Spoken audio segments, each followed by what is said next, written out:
Parents మెచ్చిన university సంకల్ Chand Patel university Gujarat.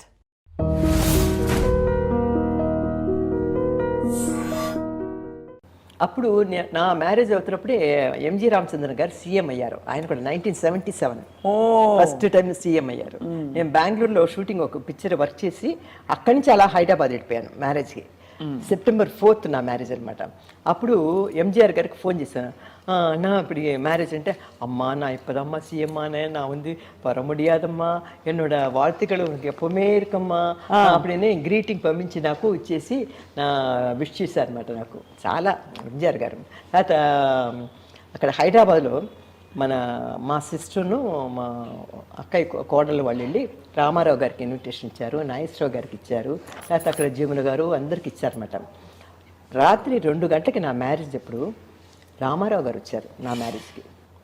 Nageswararao గారు ఆయన వైఫ్ అన్నపూర్ణమ్మ గారు వచ్చారు. తర్వాత రామానాయుడు గారు వచ్చారు, కాంచన వచ్చింది. తర్వాత వచ్చి చాలామంది వాణిశ్రీ వచ్చి నన్ను పెళ్లి కూతురు చేయటం డెకరేట్ చేయటం అంతా వాణిశ్రీ ముందు రోజే వచ్చేసి పెళ్లి రిసెప్షన్ అంతా తనే చూసుకుంటాను. అందరూ చాలా ఆల్మోస్ట్ అక్కడ ఉన్న వాళ్ళందరూ హైదరాబాద్లో ఉన్న వాళ్ళందరూ వచ్చారనమాట. అలాగే నా మ్యారేజ్ వచ్చి నైట్ 2 o'clock అయిందమ్మా. దాని తర్వాత మళ్ళీ సినిమా ఫీల్డ్ పక్క నేను తొంగి కూడా చూడలేదు. అక్కడి నుంచి రీఎంట్రీ అంటారు. రీఎంట్రీ కాదు, ఏ ఎంట్రీ ఇవ్వలేదు. ఇప్పుడు నేను ఈ ఛానల్కి ఇవ్వడం కూడా ఒకసారి స్టార్ట్ చేసింది ఎలా అంటే, ఈ ఛానల్కి ఇంట్రెస్ట్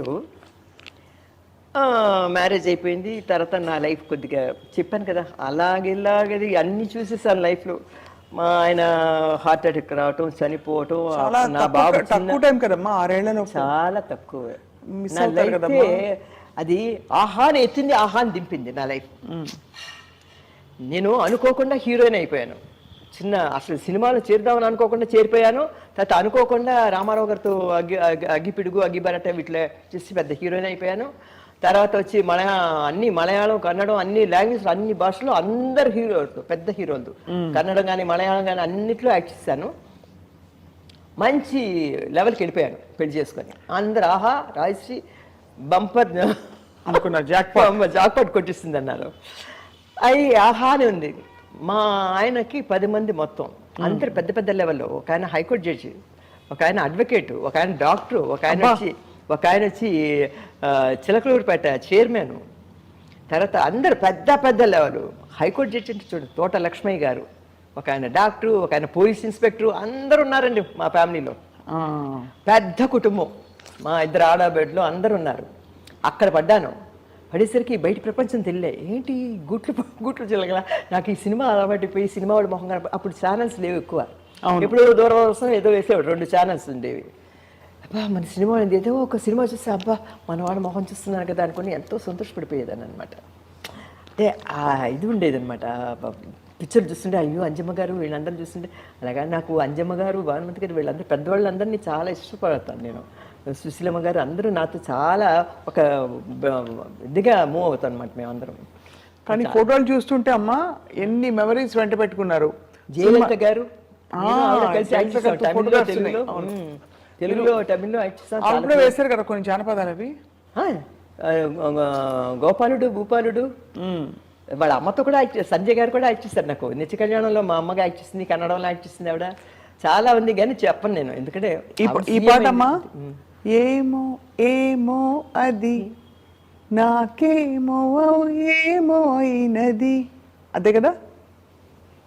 అవును, అది ఏం పిక్చర్ అది నాకు జ్ఞాపకం రావట్లేదు. అగ్గిపిడుగు, అగ్గిపిడుగు అది కృష్ణకుమార్. నాది వచ్చి నీవే నీవే నీ చేతి వేణను నేనే అది ఒకటి. తర్వాత గిలిగిలి నేను పరిగెత్తు. ఆయన చాలా మంచి పిక్చర్. ఇదోటి కానమ్మా, ఒకదాన్ని మించి ఒకటి మీ క్యారెక్టర్స్, మీ జీవితం. అది మీ వారి 6 ఏళ్ల సావాసం తర్వాత మిమ్మల్ని కంపెనీ అంటే మీరు ఎందుకంటే సినిమా మీ ప్రపంచం, మీరు ఎరిగినవన్నీ వదిలేశారు ఆయన కోసం. తర్వాత what is keeping you going? మీరు ఇంకా ముందరకెళ్ళడానికి మీ స్ఫూర్తి ఏమిటి? నాన్ పోగుం పాదయిలే అంటే నేను వెళ్ళే మార్గంలో ఈ ట్రైన్ వెళుతూ ఉంటుంది కదా. ట్రైన్ అవును ఒక్కొక్క స్టేషన్లో ఒక్కొక్కరు మన దిగిపోతుంటారు, మనకి ఎంతో క్లోజ్గా మూవ్ అయినవాడు. అదేలాగా నా జీవితంలో చిన్నప్పటి నుంచి కూడా నేను చేసే ప్రయాణంలో ఒక్కొక్కరు నా లైఫ్లో వచ్చారు వెళ్ళిపోతున్నారు, ఒక్కొక్కరు వచ్చారు వెళ్ళిపోతున్నారు. అదేలాగా నా లైఫ్ ఇప్పుడు ఎండ్కి వచ్చిందనమాట. మన గమ్యం చేరే దగ్గర పడ్డాం. అవును, గమ్యం ఏంటి మీది? Destination, గమ్యం. ఇప్పుడు ఆ గమ్యంలోనే ఉన్నాను. ఆ గమ్యాన్ని దాటి ఎప్పుడు పైకి వెళ్ళిపోతామో చెప్పలేము. మీ గమ్యం ఏంటమ్మా? నా గమ్యం ఏంది? నా గమ్యం నావన్నీ అంటే నేను చెప్పాలంటే భగవంతుని దయ వల్ల అన్నీ నాకు నెరవేరిపోయాయి. భగవంతుడు అంటే మా ఆయన లేడని తప్ప, మా ఆయన ఎంఏఎల్ఏలో మాస్టర్ ఆఫ్ లా, చదువు చదివాడు. అవునమ్మా. అలాగనే నా కొడుకు కూడా చదువు అంటే చాలా ఇష్టం. ఒంటరిగా అమెరికా వెళ్ళాడు, డిగ్రీ కంప్లీట్ చేశాడు, చదువుకున్నాడు, ఉద్యోగం చేసుకున్నాడు. వాడు కాళ్ళ మీద వాడు నిలబడ్డాడు. ఒకే ఒక కొడుకు నాకు. చిన్నప్పటి నుంచి నాకు ఏ కష్టం నాకేం లేదు. నా కొడుకే నాకు లోకం, ప్రపంచం అంతా. వాడిని చూసుకొనే నేను ఇలా ఉన్నా అంటే ఈరోజు హాయిగా. నా కొడుకు ఇప్పటికీ కూడా నా కొడుకు ఎక్కడికైనా వెళితే చూస్తాడు. పొద్దున్నే లేచి వచ్చి నన్ను చూడకుండా వెళ్ళడం. చూస్తాడు, అమ్మా ఎలా ఉన్నా, బాగున్నావా అంటాడు. ఇది ఎలా వస్తుంది? ఒకే ఒక కొడుకమ్మా నాకు.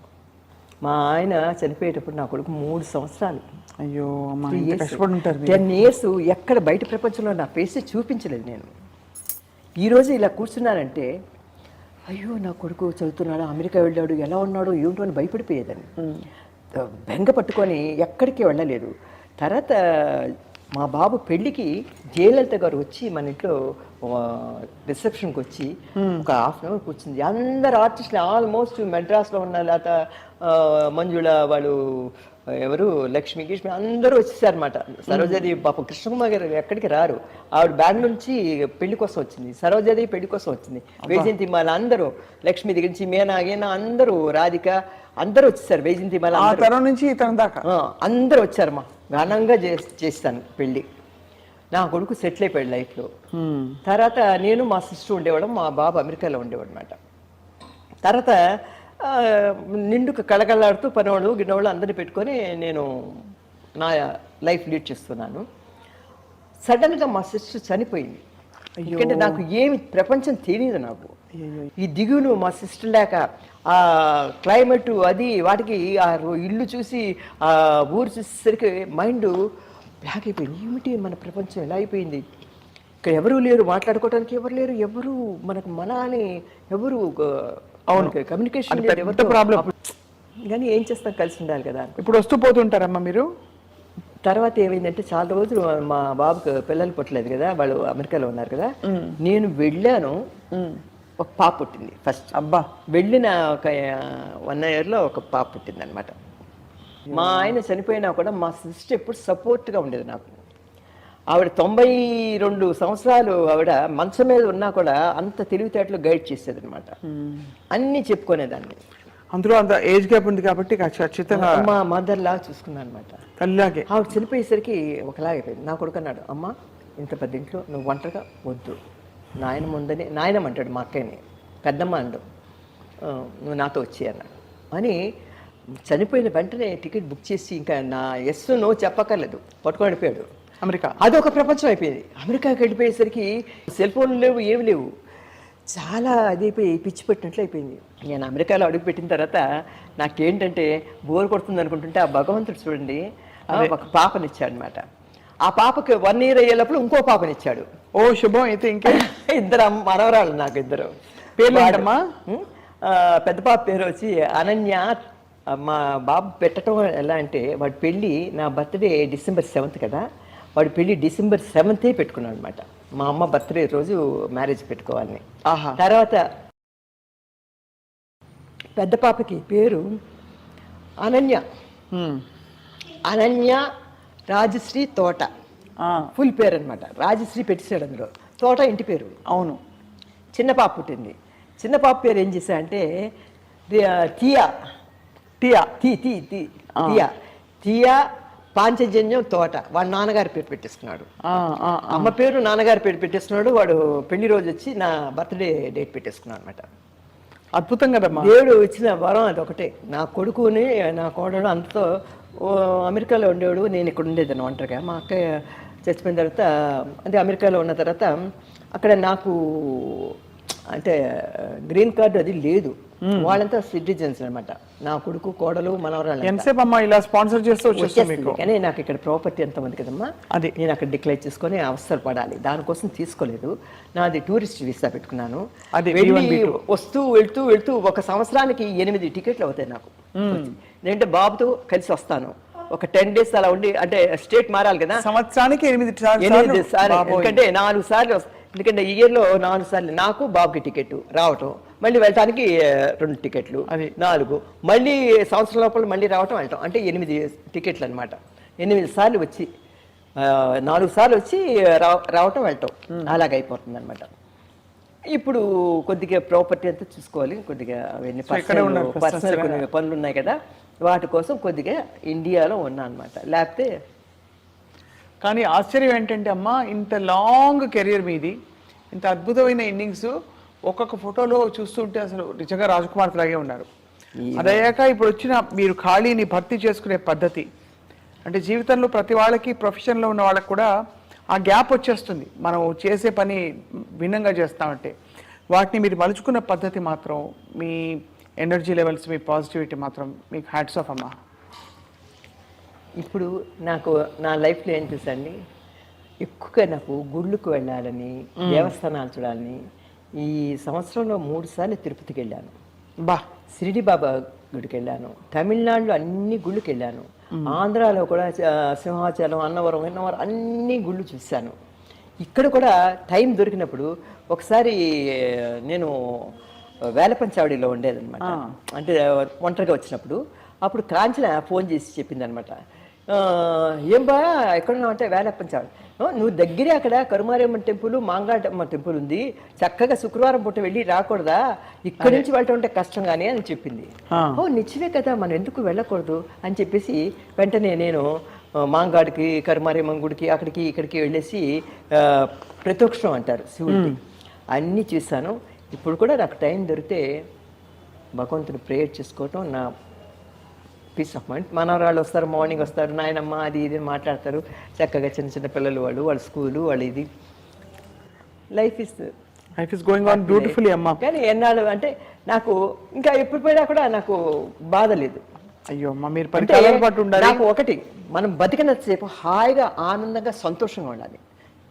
మన లైఫ్ మనం కూడా వెళ్ళిపోయిన వాడితో వెళ్ళిపోకుండా ఉండిపోం, మనం కూడా వెళ్ళిపోవలసిందే. ఏదో టైంలో ఉందన్నారు ఎందుకు బాధపడుతూ ఈ లైఫ్ ఏమిటి? అవును, మీరు వచ్చారు, మీతో మాట్లాడతాను, టైం స్పెండ్ చేశాను, మీరు అడిగారు నన్ను గురించి. ఇది ఒక ఆర్టిస్ట్గా ఉండి ఇంత అందరితో యాక్ట్ చేయబట్టి మీరు మా ఇంటికి వచ్చారు కావాలని, లేకపోతే ఎందుకు వస్తారు? మీరెవరో నేనెవరో. మీరు ఆల్రెడీ అమ్మా ధన్యులు, చాలా అకంప్లిష్ చేశారు. ముందు కూడా మీకు భగవంతుడి ఆశీస్సులు అన్నీ, అంటే ప్రేక్షకుల అభిమానం, ప్రేమ ఎప్పటికీ ఉంటుందని కోరుకుంటున్నాం.